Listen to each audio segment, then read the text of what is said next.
This channel does not promote any violent, harmful, or illegal activities. All content provided by this channel is meant for an educational purpose only. MDH chana masala এখন ছোলা হোক বা বরবটি দানা, সাদা চানা হোক বা কালো, সব রান্নাই হবে অসাধারণ। MDH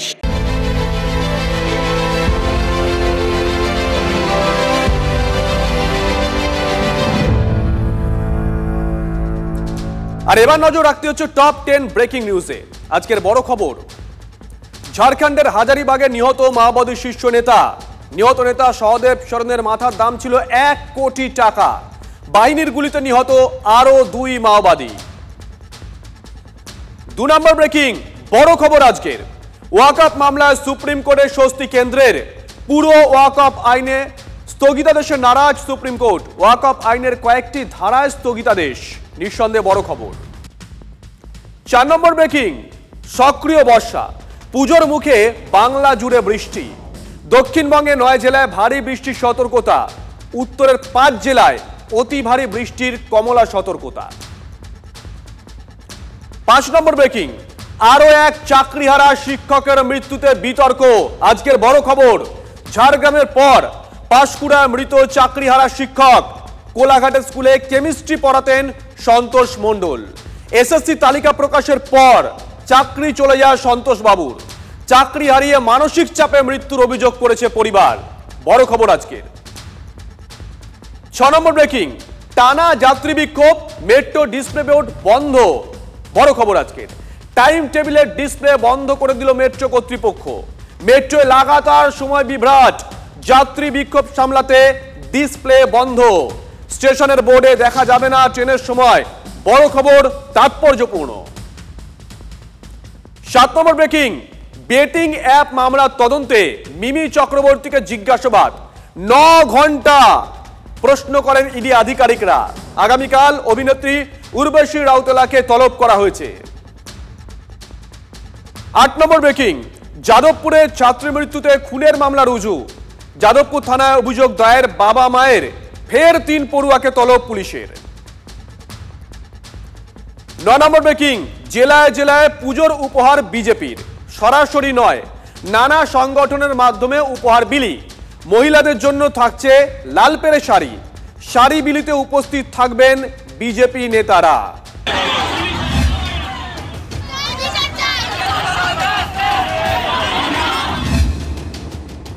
আমার সাথে আমার বান্ধবীদের সাথে অনেক বাজে বাজে কথা বলেছে, আমরা চাই ওনার শাস্তি হোক।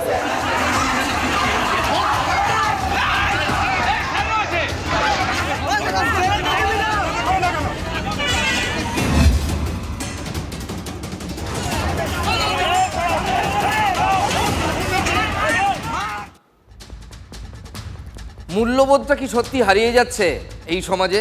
ভালো মন্দের বোধটাই যদি হারিয়ে যায়, সেখানে আর কিসের মূল্য অবশিষ্ট থাকে বলুন? রাজনীতির কথা ভাবুন, চারপাশে নেতা মন্ত্রীদের দেখছেন তো, তাদের জীবনশৈলী কেমন, তাদের কর্মকাণ্ড কেমন, মূল্যবোধ কোথায়? কিন্তু যারা শিক্ষক, তাদের কাছে তো আমাদের প্রত্যাশা একটু হলেও বেশি। আমরা তাদের সমাজের মেরুদণ্ড বলি, তারাই সমাজের মেরুদণ্ড গড়েন, ভবিষ্যৎ প্রজন্মকে সুশিক্ষায় শিক্ষিত করে তোলেন, এটাই তাদের মূল দায়িত্ব। মূল্যবোধের পাঠ দেন শিক্ষকরা, সেখানেও বেনজল। কথাগুলো কেন বলছি জানেন? এক শিক্ষকের পরিণতি দেখুন। বিক্ষোভের মুখে যিনি মার খাচ্ছেন তিনি একজন শিক্ষক, মাস্টারমশাই বলি যাদের আমরা, যাকে দেখে ছাত্রছাত্রীরা হায় হায় আওয়াজ দিচ্ছে, মার মার আওয়াজ তুলছে, অভিভাবকরা পর্যন্ত। তিনি শিক্ষক, পুলিশের ঘেরাটোপে যাকে মাথা বাঁচিয়ে ছুটে পালাতে হচ্ছে, তিনি একজন শিক্ষক। উত্তর 24 পরগনার বাগদার হেলেঞ্চা স্কুলের শিক্ষক, নাম তার বিজয় কুমার বিশ্বাস, বিশ্রী কাণ্ড করেছেন। একজন শিক্ষককে দেখলে কখন পড়ুয়াদের মা বাবা মারমুখী হয়ে ওঠেন বলুন তো? নিশ্চয়ই তিনি কিছু অন্যায় করেছেন, গর্হিত কাজ করেছেন। এতগুলো ছাত্রছাত্রী তারা রাস্তায়, কখন ছাত্রছাত্রীরা ক্লাসের পরীক্ষা না দিয়ে প্রতিবাদে সামিল হয়, সুবিচারের কথা বলে, উই ওয়ান্ট জাস্টিস, এই ধরনের আওয়াজ তোলে? স্যার, আমার সাথে আমার বান্ধবীদের সাথে অনেক বাজে বাজে কথা বলেছে, আমরা চাই ওনার শাস্তি হোক। স্যার, শাস্তি যতক্ষণ না হবে আমরা সবাই পরীক্ষা দেবো না। স্যার, আমাদের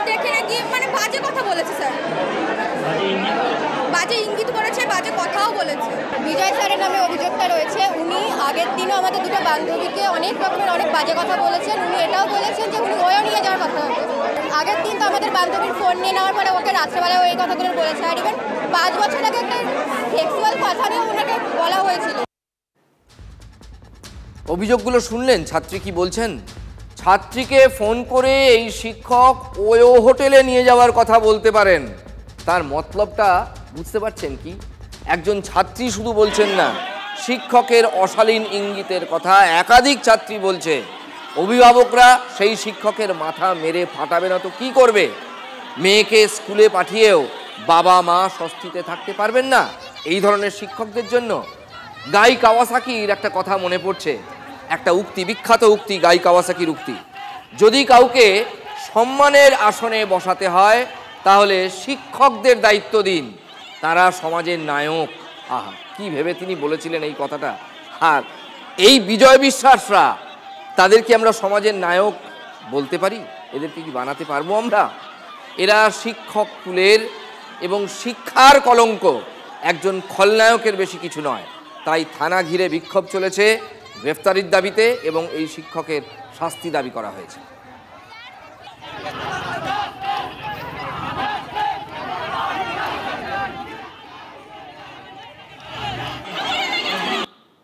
এটা আমার বিরুদ্ধে একটা ষড়যন্ত্র। আমি এমন কোনো কথা বা কাজ করিনি। অনেকে চাইতো আমি অ্যাসিস্ট্যান্ট হেডমাস্টারের পদে না আসি, তারা আমার বিরুদ্ধে একটা ষড়যন্ত্র করে আমাকে অপসারণের জন্য এর চক্রান্ত করেছে। কিন্তু কোনো শিক্ষক তো অভিযোগ করছে না, অভিযোগ করছে ছাত্রীরা। স্যার, এরা কোনো কেউ না, আমার ভেতর থেকে কেউ ওদের দিয়ে করাচ্ছে। আমি সম্পূর্ণ আমার বিশ্বাস কেউ এদের দিয়ে করাচ্ছে। এরা একটা গড়ে হয়ে সামনের পরে এরা আসছে, কিন্তু কেউ না কেউ এদের দিয়ে করাচ্ছে। ছাত্রীরা বলছে আপনি বাজে ইঙ্গিত করেছেন, মোবাইলে ফোন করেন। মোবাইলে ফোন করে তার রেজিস্ট্রেশন দিয়েছিলাম, কোনো বাজে ইঙ্গিত কখনো কারোর সাথে করিনি আমি। তিনি প্রধান শিক্ষক হবেন, তাই সহশিক্ষকরা শুধুই ঈর্ষা থেকে এত বড় ষড়যন্ত্র তৈরি করে ফেললেন তার বিরুদ্ধে। এটাই এই শিক্ষকের বক্তব্য। গোটা স্কুল, পড়ুয়াদের অভিভাবক সকলকে তার বিরুদ্ধে খেপিয়ে তুলে একটা ষড়যন্ত্রে সামিল করে ফেললেন তার সতীর্থরা, মানে বাকি শিক্ষকরা। এতজন ছাত্রী ক্যামেরার সামনে দাঁড়িয়ে একজন শিক্ষককে টার্গেট করবেন, সাজানো কথা বলছেন, এটা কি সম্ভব? দেখুন, ছাত্রীকে ফোন যে করেছিলেন এই শিক্ষক, তা কিন্তু একবারও তিনি অস্বীকার করছেন না। রেজিস্ট্রেশনের জন্য ফোন করেছিলেন নাকি ফোনে কুপ্রস্তাব দিয়েছেন, এটা নিয়ে নিশ্চয়ই তদন্ত চলবে। আগ বাড়িয়ে আমরা আগে থেকে কোনো মন্তব্য করব না। তবে কখনো শুনেছেন যে কোনো শিক্ষক প্রাইভেটলি আলাদা করে স্কুলের ছাত্রীদের ফোন নাম্বার নিয়ে রেখে তারপর এভাবে ফোন করছেন? যদি রেজিস্ট্রেশনের কারণই হয়, আপনাকে আগ বাড়িয়ে ফোন করতে কে বলছে? এটা তো একটা স্কুলের প্রসিডিয়ার, এর সঙ্গে তো কোনো ব্যক্তিগত সম্পর্কের ব্যাপার নেই। কিছু জানার হলে বা কিছু জানানোর হলে ছাত্রী স্কুলে এসে জানবে।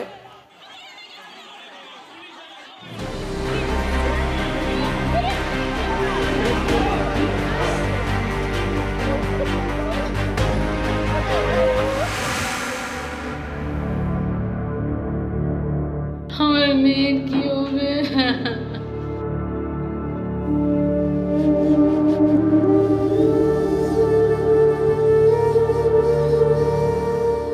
প্যানেলের 1 থেকে 100-এর মধ্যে র্যাঙ্ক ছিল। আমরা এই অন্যায়ের শিকার হয়ে গেলাম। চিন্তায় আমার হাজবেন্ড শেষ হয়ে গেল।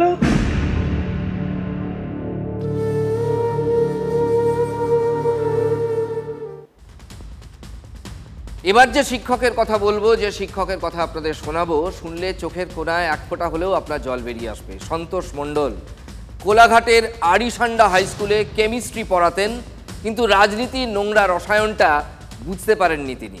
সুপ্রিম নির্দেশে সন্তোষেরও চাকরি গিয়েছিল, যা হয়েছে এই বাংলায়, নতুন করে তো বলার কিছু নেই। তার পরিবার আছে, সংসার আছে, চাপটা তিনি সম্ভবত নিতে পারেননি, পরিবার তাই বলছে। মানসিকভাবে তিনি ভেঙে পড়েছিলেন। কেমিস্ট্রি স্যার অসুস্থ হয়ে পড়েছিলেন, হাসপাতালে ভর্তি করেও শেষ রক্ষা হয়নি। ঝাড়গ্রামের সুবল সোরেনের পর পাঁশকুড়ার সন্তোষ মণ্ডল। কয়েকদিনের ব্যবধানে 2 যোগ্য শিক্ষককে আমরা হারালাম। আমার স্বামী হচ্ছে 2016 সালের যোগ্য ক্যান্ডিডেট ছিলেন।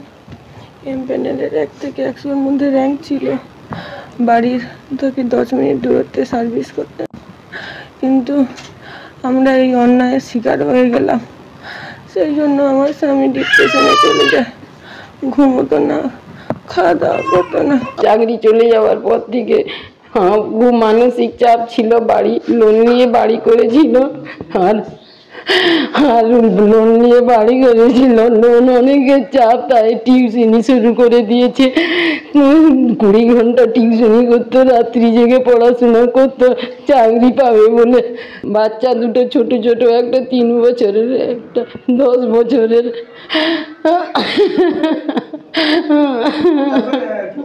আমার শ্বশুর বাড়ি খুব গরিব, সেখান থেকে সার্ভিস পেতে কোথায় টাকা পাবো যে আমরা টাকা দিয়ে সার্ভিস পাবো? আমার এই চিন্তায় আমার হাজবেন্ড শেষ হয়ে গেল। যারা চাকরি চুরি করেছে, যোগ্যদের মধ্যে অযোগ্যদের মিশিয়ে দিয়েছে, সন্তোষের স্ত্রীর, সন্তোষের পরিবারের কান্না আজ তাদের বিবেককে একটু হলেও ধ্বংসাচ্ছে কি? বিবেক দংশন হচ্ছে না আপনাদের? স্কুলে পড়িয়ে যে বেতন পাওয়া যায়, পাঁশকুড়ায় প্রাইভেট টিউশন করিয়ে সেই টাকা উপার্জন করা কি সম্ভব? সেই নিশ্চয়তা কি থাকে? চাপে পড়ে একটা মানুষকে 24 ঘন্টার মধ্যে যদি 20 ঘন্টা জেগে কাটাতে হয়, শরীর সেই ধকল নিতে পারে? সন্তোষ সুবলদের মৃত্যুর দায় রাজ্য নেবে না, শাসক দল নেবে না, এই কাণ্ডটা তো তারাই ঘটিয়েছেন, এসএসসি নেবে না? অত্যন্ত দুঃখজনক। সুবল সোরেনের পরে আরেকটা দুঃখজনক ঘটনা, এর জন্য মমতা ব্যানার্জি দায়ী।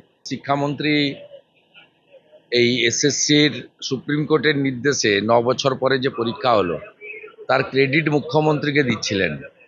তা ক্রেডিট যদি দেন 2016 সালে তো এই মুখ্যমন্ত্রী ছিল, ডিসক্রেডিটটাও তো তাকে দিতে হবে। কত সংসার নষ্ট করেছেন আমাদের এই সরকার, মুখ্যমন্ত্রী যেভাবে নিজেদের বাঁচাতে গিয়ে 26,000 পরিবারকে পথে বসিয়ে দিয়েছেন।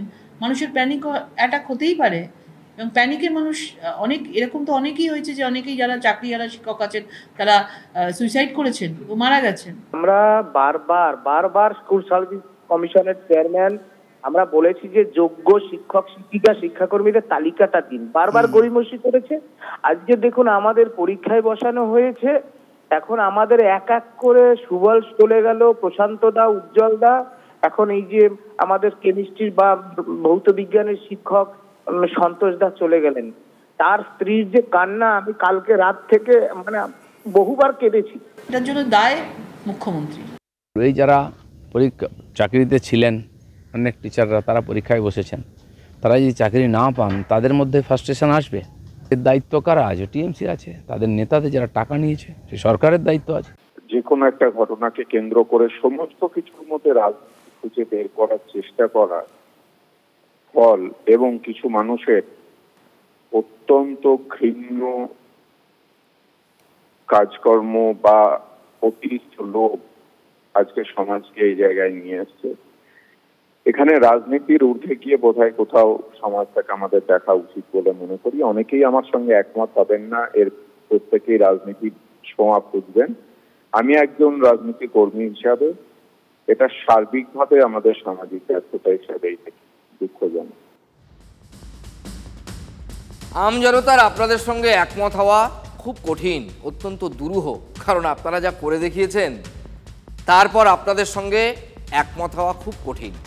সামাজিক ব্যর্থতার কথা বলছেন, আপনাদের দলের দায় নয়, এটা রাজ্য সরকারের দায় নয়। আমি কোনো স্পেসিফিক মৃত্যুর কথা বলছি না, এই সামগ্রিকতাটার কথা বলছি। কোনো কালে বাংলায় এই হাল ছিল? আপনারা বলুন তো বুকে হাত রেখে, কেন যোগ্য শিক্ষকদের আলাদা করা গেল না আগে?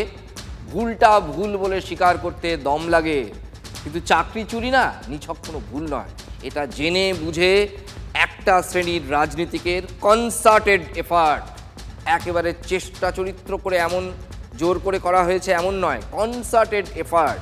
তার পেছনে পরিকল্পনা ছিল, একটা ব্লু প্রিন্ট ছিল, এখন সেগুলো সব জলের মতো পরিষ্কার।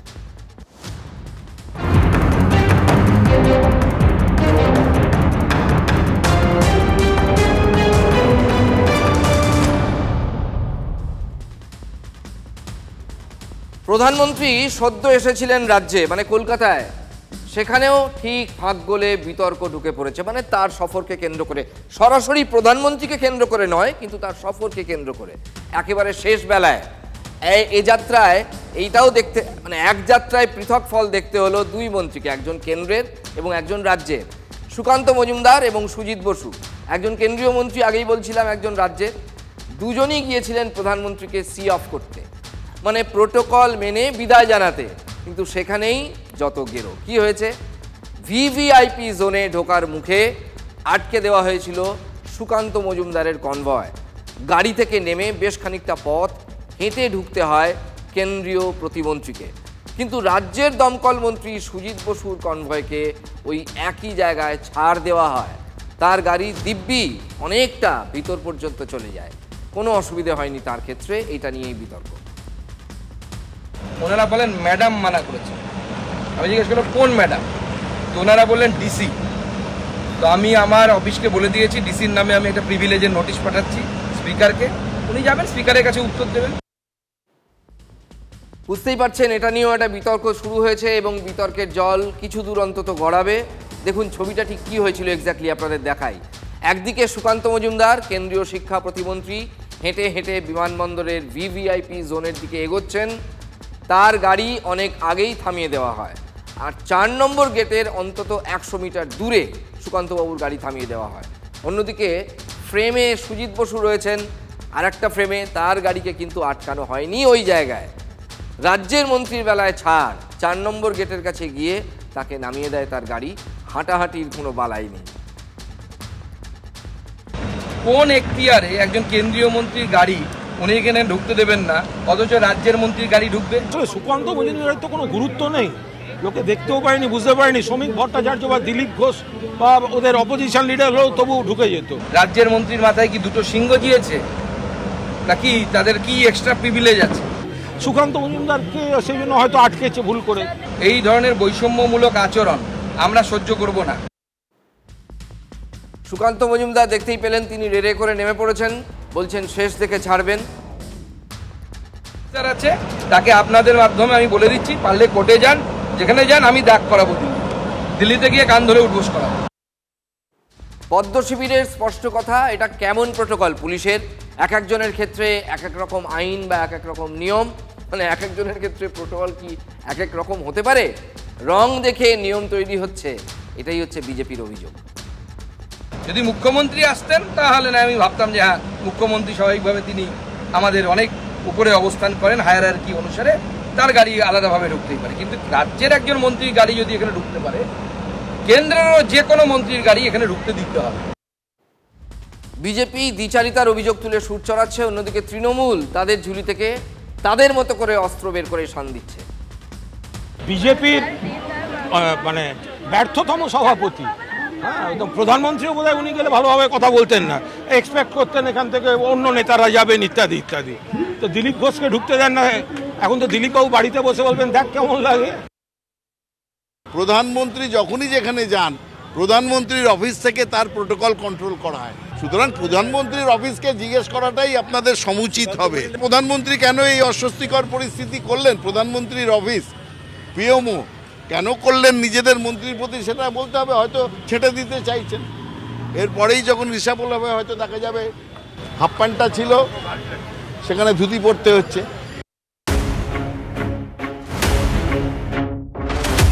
এই রায়ে কিছুটা স্বস্তি মিললেও সম্পূর্ণরূপে এটা সুরাহা এখনো হয়নি।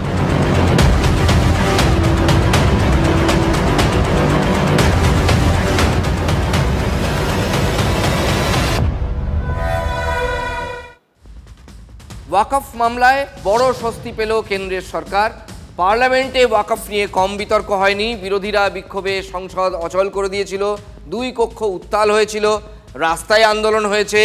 ওয়াকফ আইনের মানে সংশোধিত ওয়াকফ আইনের বৈধতা নিয়ে সুপ্রিম কোর্টেও মামলা হয়েছিল। আজ দেশের শীর্ষ আদালত জানিয়ে দিয়েছে গোটা ওয়াকফ আইনটিকে স্থগিত রাখার কোনো যুক্তি নেই, যেটা বিরোধীরা চেয়েছিল সেটা হয়নি। গোটা আইনকে শুধুই অনুমানের বশে স্থগিত রাখা যায় না, তবে 2-1টা ধারা নিয়ে আপত্তির কথা সুপ্রিম কোর্ট জানিয়েছে। আপত্তির ধারাগুলো স্থগিত রাখার নির্দেশ দিয়েছে সুপ্রিম বেঞ্চ। রাশ টানা হয়েছে জেলা শাসকদের ক্ষমতায়। जो माननीय सर्वोच्च न्यायालय ने अंतरिम राहत पे विचार करते हुए बहुत स्पष्ट आदेश दिया कि जो वक्फ अमेंडमेंट की जो प्रोविजंस है उसको स्टे नहीं किया गया है।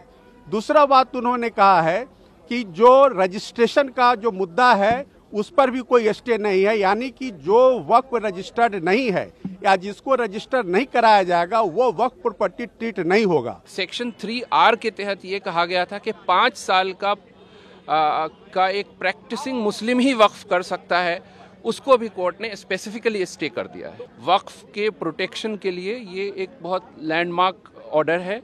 तीसरी बात उन्होंने कहा कि जो नॉन मुस्लिम्स को मेंबर बनाने की बात कही है वक्फ बोर्ड में या अपीलेट ट्राइब्यूनल में, उसमें 3 की संख्या नॉन मुस्लिम्स की हो सकती है, उससे ज्यादा की संख्या नहीं हो सकती है। सरकार की साजिश और सरकार की मंशा पर माननीय उच्चतम न्यायालय ने बड़े पैमाने पर रोक लगा दी है, अंकुश लगा दी है। तो पूरे देश में अपनी ज़मीनें दान करने वाले लोग, धार्मिक कामों के लिए, सामाजिक कामों के लिए, जिनको ये डर था कि सरकार उनकी ज़मीनें लूटने की कोशिश करेगी, जो भी आप किसी को कहते हैं कि इनका वक्फ प्रॉपर्टी जायज नहीं है, कानून सम्मत नहीं है, तो जो प्रोसीजर प्रिस्क्राइब्ड है वक्फ एक्ट में इंक्लूडिंग अमेंडमेंट एक्ट, उसके हिसाब से ही आप उसको उस प्रॉपर्टी से बेदखल कर सकते हैं। शुक्रिया, ये बहुत अच्छा फैसला है। ओवरऑल मैं ये समझता हूँ कि ये काफ़ी अच्छा ऑर्डर है। সুপ্রিম কোর্টের এই নির্দেশে দুপক্ষই যে খুশি আইনজীবীদের কথা শুনে সেটা আশা করি আপনারা বুঝতে পারলেন। কেন্দ্রের জন্য স্বস্তির একাধিক কারণ রয়েছে কিন্তু এই রায়ে বা এই নির্দেশে। ওয়াকফ বোর্ডে কেন অমুসলিমদের রাখা হবে এটা নিয়ে প্রশ্ন তুলেছিল বিরোধীরা। সুপ্রিম কোর্ট বিষয়টিকে পাত্তাই দেয়নি, মানে এটা অ্যালাউ করা হচ্ছে। বোর্ডের সিইও পদে অমুসলিমদের বসানোর ক্ষেত্রে কোনো আপত্তি নেই সুপ্রিম কোর্টের, অর্থাৎ সুপ্রিম কোর্ট এই ধারাটা নিয়ে কোনো আপত্তি জানায়নি। তবে এটা বলা হয়েছে যে কেন্দ্রীয় ওয়াকফ বোর্ডে 4 জনের বেশি অমুসলিম মেম্বার, ভালো করে শুনুন, সদস্য থাকতে পারবেন না, আর রাজ্য স্তরে সেই সংখ্যাটা হবে 3।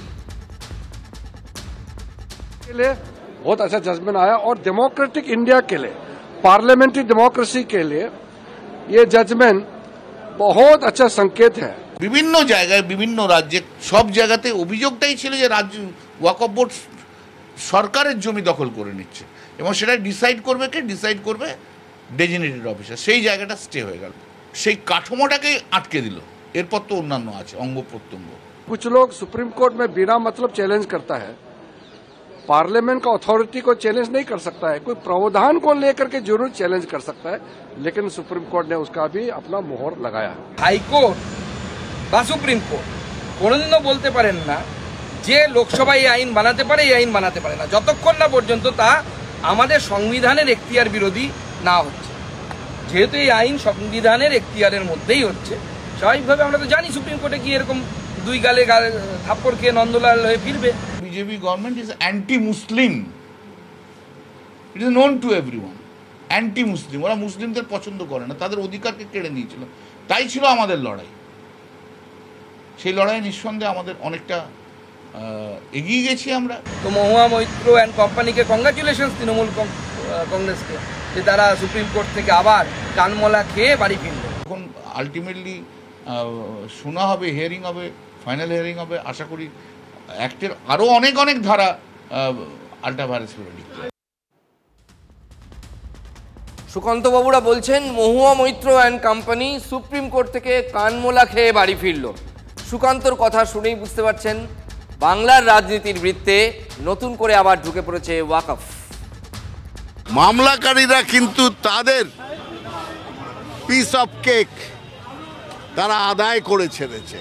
নতুন করে ধর্ম এবং সামাজিক বিভাজনের যে রাজনীতি মোদী সরকার করতে চাইছিল, সেটাকে সুপ্রিম কোর্ট অনেকাংশে আটকে দিয়েছেন এবং প্রোটেকশন দিয়েছেন। তৃণমূল কংগ্রেস ক্ষমতায় আসবার পরে একদম থানার সামনে ওয়াকফ প্রপার্টি পর্যন্ত তৃণমূল কংগ্রেস দখল করেছে। আমরা একদম প্রথম থেকে আমাদের দলের নেতৃত্ব যা বলে এসছেন যে এই বিলটিতে এমন কিছু জায়গা আছে যেটা অবাস্তব, যেটা পরিত্যাজ্য, যেটা গ্রহণ করা সম্ভব নয়। মমতা বন্দ্যোপাধ্যায়ের নেতৃত্বে তৃণমূল কংগ্রেস যে যে বিষয়গুলো পয়েন্টগুলো তুলেছিল, তো সেগুলো আবার মানে সেগুলোই তো দেখা যাচ্ছে ওনারা শোনেননি। এখন মহামান্য সুপ্রিম কোর্ট সেটা বলছেন। এই মুহূর্তে পশ্চিমবঙ্গে সবচেয়ে বেশি ওয়াকফ প্রপার্টি লুট হয়েছে দেবোত্তর সম্পত্তি। আমরা আমাদের দলের পক্ষ থেকে অচিরেই আমরা শুধু ওয়াকফ প্রপার্টি নয়, সেটা নিয়ে আমরা যেমন শ্বেতপত্র প্রকাশ করব, একই সঙ্গে দেবোত্তর সম্পত্তির ওপরে যেভাবে তৃণমূল কংগ্রেস কবজা করছে আজকে সেটা নিয়েও বর্ধমান সহ বিভিন্ন জেলায় আমাদের কর্মীরা কাজ করে চলেছেন। সেটা যখন সামনে আসবে আমরা আপনাদের জানাবো। কোথাকার জল কোথায় গড়ায়? দেবোত্তর সম্পত্তি বাংলার শাসক দলের জন্য শেষে আর একটা অস্বস্তির কারণ হয়ে উঠবে না তো? এর উত্তর সময় দেবে। তবে ওয়াকফে এখনই স্বস্তির কিছু দেখছেন না নওশাদ সিদ্দিকীরা। তারা বলছেন ইনসাফের লড়াই চলবে। কিছুটা স্বস্তি মিললেও সম্পূর্ণরূপে এটা সুরাহা এখনো হয়নি।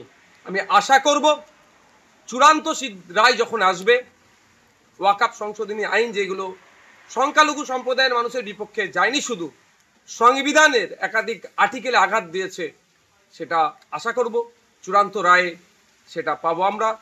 এই ইনসাফের লড়াই চলবে, আইনি লড়াই চলবে। আরও একবার বাংলা বাঙালি এই বিষয়ে আসতেই হচ্ছে, কারণ এমন খবর হয়েছে না এসে উপায় নেই। বিশ্বাস করুন, যা হচ্ছে চারপাশে, এবার ঝাড়খণ্ডে রক্ত ঝরল। অভিযোগ সেই একই, বাংলায় কথা বলায় আক্রান্ত এ রাজ্যের পরিযায়ী শ্রমিক। এ নিয়ে তুলকালাম কাণ্ড। ঘটনাস্থল টাটানগর স্টেশন। অভিযোগ, বাংলায় কথা বলায় তপছেল জমাদার নামে ওই পরিযায়ী শ্রমিকের ওপর স্টেশনেই চড়াও হয় সেখানকার কয়েকজন তরুণ। আক্রান্তের সঙ্গীদের দাবি, তাদের শুনতে হয় বাংলায় কথা বলছো কেন, তারা নাকি বাংলাদেশি। এ নিয়ে কথা কাটাকাটি হতে বেধড়ক মারধর শুরু হয়ে যায়। ধারালো অস্ত্র দিয়ে কোপানোর অভিযোগও উঠেছে। আশঙ্কাজনক অবস্থায় সেখান থেকে কলকাতায় আনা হয়েছে সন্দেশখালীর বাসিন্দা তপছেলকে।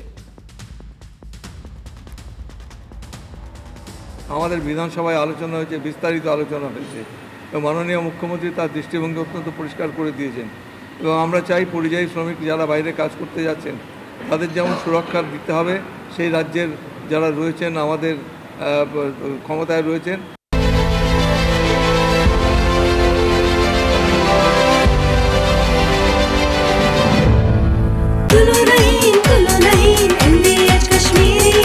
আরে কম দে কিন্তু খাঁটি দে, MDH কাশ্মীরি লাল লঙ্কার গুঁড়ো।